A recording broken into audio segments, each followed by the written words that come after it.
ਪੰਜਾਬੀ ਪਿਆਰਿਓ, ਮੇਰੀ ਇੱਕ ਨਜ਼ਮ ਤਾਜ ਮਹਿਲ ਤੁਹਾਡੇ ਲਈ। ਜਿਸ ਤਾਜ ਮਹਿਲ ਬਣਾਇਆ ਸੀ, ਜਿਸ ਤਾਜ ਮਹਿਲ ਬਣਾਇਆ ਸੀ, ਹਰ ਆਸ਼ਿਕ ਨੂੰ ਤੜਫਾਇਆ ਸੀ। ਭੁੱਲ ਗਏ ਲੋਕ ਉਸਾਰਨ ਵਾਲੇ, ਭੁੱਲ ਗਏ ਲੋਕ ਉਸਾਰਨ ਵਾਲੇ, ਇੱਕ ਸ਼ਾਹ ਨੇ ਨਾਮ ਕਮਾਇਆ ਸੀ। ਉਸ ਆਪਣੀ ਸ਼ੋਖੀ ਦੱਸਣ ਲਈ, ਉਸ ਆਪਣੀ ਸ਼ੋਖੀ ਦੱਸਣ ਲਈ ਫਿਰ ਰੋਗ ਇਸ਼ਕ ਨੂੰ ਲਾਇਆ ਸੀ।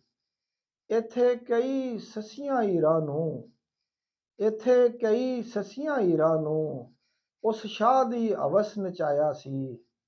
ਇਸ਼ਕ ਲੱਗਦਾ ਜਜ਼ਬੇ ਨਾਲ, ਇਸ਼ਕ ਲੱਗਦਾ ਜਜ਼ਬੇ ਨਾਲ, ਉਸ ਰੱਜ ਕੇ ਪੈਸਾ ਲਾਇਆ ਸੀ। ਤੇਰਾ ਮੇਰਾ ਪਿਆਰ ਵੀ ਘੱਟ ਨਹੀਂ, ਤੇਰਾ ਮੇਰਾ ਪਿਆਰ ਵੀ ਘੱਟ ਨਹੀਂ, ਉਸ ਇਸ਼ਕ ਨੂੰ ਜ਼ਰ ਚਮਕਾਇਆ ਸੀ।